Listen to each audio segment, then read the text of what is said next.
그것은 주님은 사망의 영역이 아니라 생명의 영역에 속한 분이기 때문에 그렇습니다.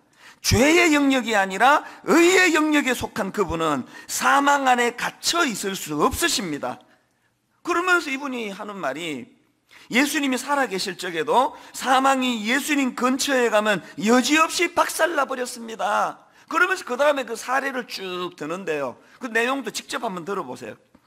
19세기 미국의 부흥사였던 무디라는 목사님이 젊은 시절에 장례식 설교를 부탁받았습니다. 아직 경험이 많지 않던 그는 사복음서를 다 뒤져서 예수님께서는 장례식 설교를 어떻게 했는지 찾아보았습니다. 그런데 헛수고였습니다. 왜냐하면 예수님은 참석한 장례식마다 죽음을 박살내 버리셨기 때문입니다. 어떤 과부의 아들이 죽었을 때도 그랬습니다. 나사로가 죽었을 때도 그랬습니다. 회당장의 딸이 죽었을 때도 그러했습니다.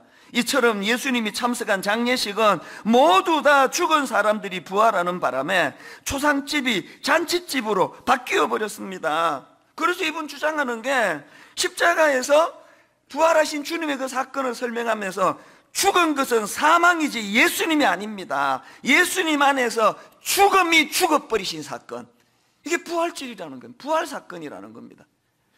와, 오늘 새벽에 제가요,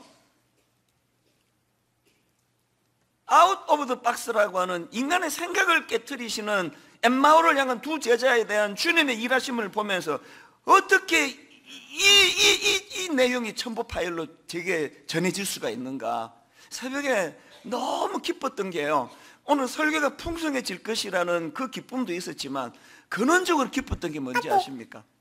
여러분, 이 차이를 아십니까? 부활신앙을 갖고 있는 거하고 그 부활하신 주님이 나를 인도하신다는 이 사실을 경험하는 건 다른 이야기예요. 여기 뭐 몇몇 분만 빼고는 부활신앙을 다 믿으니까 오신 거 아닙니까? 부활신앙 다 갖고 있습니다. 그런데 여러분, 부활신앙을 갖고 있는 거하고 그 부활하신 주님이 내 삶에서 나를 이끌고 계신다는 걸 경험하는 건 완전히 다른 이야기예요. 오늘 새벽에 알람도 없이 2시 15분에 눈을 뜨게 하신 그 주님, 어제 이 설교를 준비하는데 어제 오후 4시 15분인가 메일이 왔더라고요. 아침에 다시 검색을 해보니까. 저는 여러분이요, 부활하신 주님을 그 여인들처럼 믿는 믿음도 있을 뿐만 아니라 거기에 그치지 아니하고 그 부활하신 주님이 오늘도 내 인생을 견인해 준다는 사실을 경험하고 인식하는 여러분 되시기를 바랍니다. 이것을 경험하셔야지 늘 삶 속에서 아등바등하는 게 없고요, 그리고 더 중요한 게 뭡니까? 늘 주님은 이찬수 목사의 삶에 개입하셔서 제가 가진 이 내 생각이 얼마나 제가 가진 내 생각이 얼마나 굳어지기 쉬운 성격인지, 내버려두면 굳어지고 내버려두면 경직돼, 생각이 그 박스 안에 들어가 밀봉된 것처럼 누구에 의해서도 설득당하지 않는 이 완고한 저지만, 부활하신 주님이 저에게 개입해 주셔가지고 하시는 일은 아웃 오브 더 박스예요. 굳어진 경직의 틀을 깨뜨려 주시는 주님. 예수 오래 믿는데 고집불통인 분들 모두가 다 회개해야 돼요. 어떻게 예수가 그렇게 오래 믿는데 여전히 그렇게 고집불통일 수가 있느냐고요. 아웃 오브 더 박스가 안 일어난다는 뜻 아닙니까? 부활하신 주님을 믿는 것도 중요하지만 그 부활하신 주님이 오늘 내 인생에 개입하시는, 내 인생의 주인이 되신다는 것을 삶 속에서 경험하게 되시기를 바랍니다. 이 부활하신 주님을 경험하는 게 왜 중요한가 하면요, 여러분 아시지만 예수님의 제자였던 사도들이 사도행전에서 강조하는 포인트가 뭡니까? 사도행전에서 강조하는 포인트가, 내가 예수님과 3년을 동고동락하면서 예수님이 주셨던 의록을 내가 모았다, 그 의록을 자랑한 겁니까? 여러분, 예수님이 가르치셨던 교훈이나 도덕을 사도행전에서 자랑한 게 아니에요. 사도들이 사도행전에서 강조한 건 부활하신 예수님, 부활하신 예수님. 사도행전 4장 2절을 보십시오. 그들은 사도들이 백성을 가르치는 것과 예수의 부활을 내세워서 죽은 사람들의 부활을 선전하고 있는 것에 격분해서, 그 악한 것들이 왜 지금 격분했다고요? 자꾸 사도들이 예수님의 부활을 전하니까. 그래서 사도행전 4장 18절에서 이렇게 경고합니다. 그들을 불러 경고하여 도무지 예수의 이름으로 말하지도 말고 가르치지도 말라 하니 베드로와 요한이 대답하여 이르되 하나님 앞에서 너희의 말을 듣는 것이 하나님의 말씀을 듣는 것보다 옳은지 판단하라. 그리고 20절 우리는 보고 들은 것을 말하지 아니할 수 없다 하니, 부활하신 예수님을 경험했기 때문에 보고 들은 걸 내가 말한다는 거 아닙니까? 오늘 왜 이렇게 무기력할까 우리가? 저는 이번 부활주일날 부활신앙으로 다시 무장하는 것도 중요하지만 그 부활하신 주님이 오늘 살아 내 인생에 개입하고 계시고 오늘도 내 인생에 out of the box, 내 이 굳어진 생각을 계속 깨트려 주시는 능력의 주님이심을 경험하게 되시기를 바랍니다. 이렇게 주님, 부활하신 주님을 경험하는 게 중요한데요, 제가 본문을 가만히 보니까 그 부활하신 주님께서 엠마오로 가는 그 두 제자를 만나가지고 주님이 원하셨던 게 있더라고요. 이걸 한 두 가지로 정리를 해봤는데요, 첫째로요, 여러분 부활하신 예수님께서 그 엠마오로 가는 두 제자에게 뭘 원하셨느냐? 인간의 한계와 고정관념을 깨트리기 원하셨다는 겁니다. 앞에서 계속 설명을 드린 게 이 내용 아닙니까? 그러고 보면요, 성경 자체가 바로 우리의 고정관념을 깨트리기 위해 주신 도구 중에 하나라고 저는 그렇게 생각합니다. 성경 주신 목적 중에 하나라고 생각합니다. 우리 신앙 자체가요, 내 생각의 틀을 깨트리기, 고정관념 깨트리기예요. 성경을 보면은 제자들에게 주신 예수님의 포인트도 그거고요, 또 사도 바울을 위시한 수많은 성경의 인물을 다루시는 하나님의 손길이다. 그들이 고정관념 깨트리는 거예요. 예를 들어 볼까요? 고린도후서 12장 7절을 보십시오.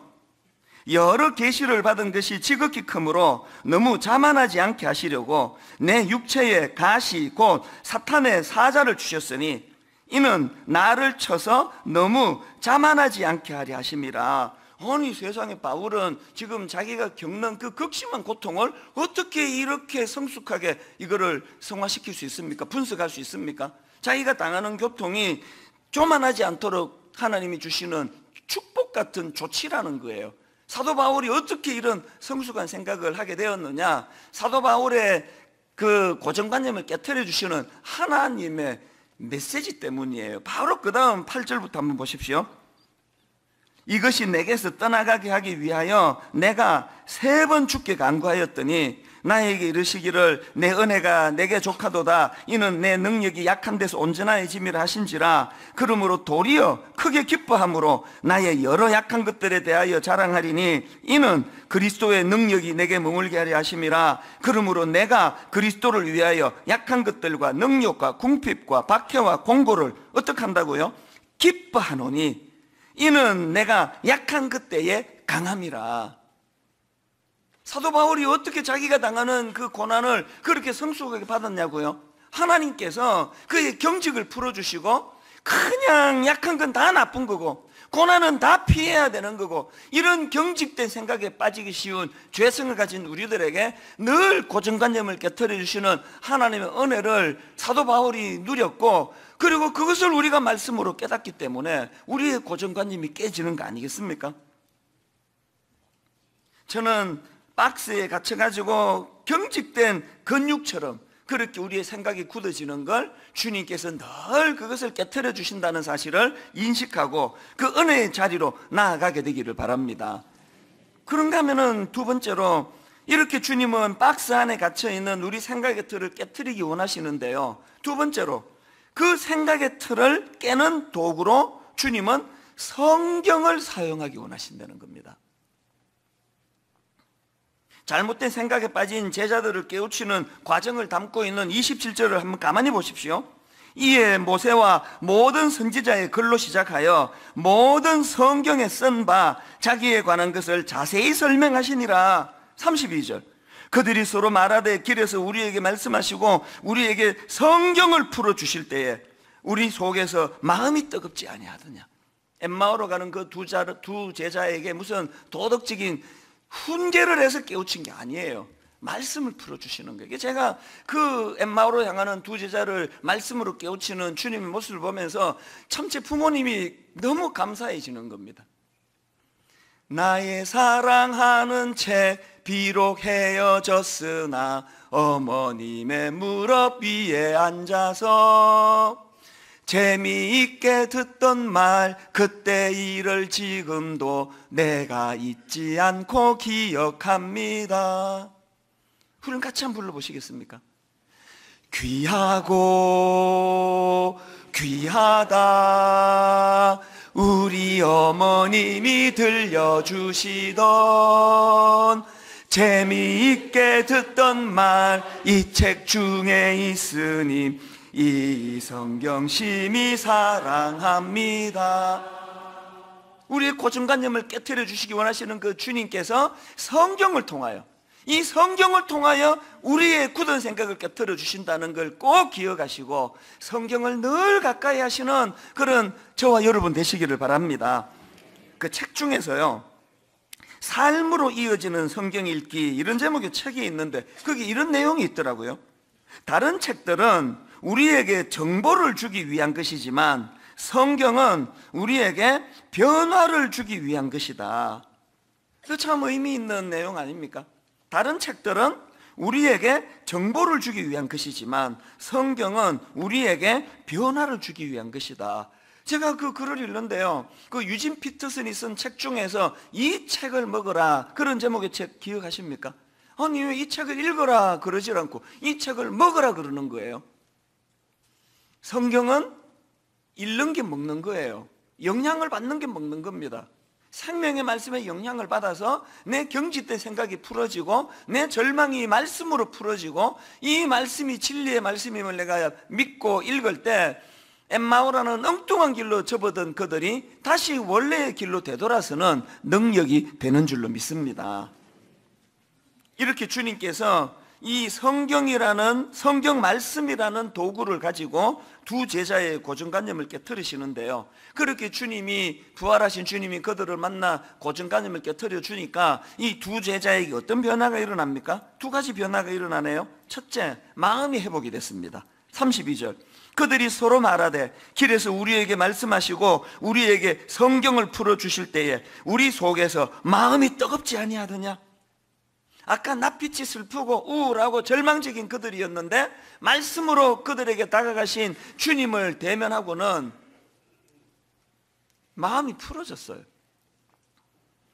그 책 중에서요, 문제는 무기력이다, 문제는 무기력이다, 이런 제목의 책이 있는데 그 책 추천사에 이런 대목이 나와 있습니다. 자, 들어보세요. 무기력은 인간의 본성이 아니다. 인간은 활력을 갖고 살아가게 되어 있다. 그럼 우리는 왜 무기력해지는가? 그것은 학습된 것이다. 반복적인 고통이나 실패로 인해 삶의 의욕을 잃어버린 것이다. 그 다음 들어보세요. 다행인 것은 무기력도 학습되지만 활력을 되찾는 것도 학습될 수 있다는 사실이다. 다행인 것은 무기력도 학습되지만 활력을 되찾는 것도 학습할 수 있다는 사실이다.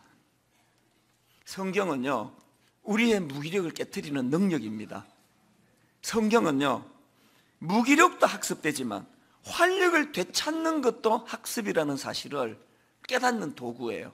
부활하신 주님을 믿는 믿음도 중요하지만 부활하신 주님은 늘 내 삶에서 나를 견인해 주시는 분이라는 믿음이 있을 때 학습된 무기력이 깨트려지는 놀라운 기적 같은 일이 일어날 줄로 믿습니다.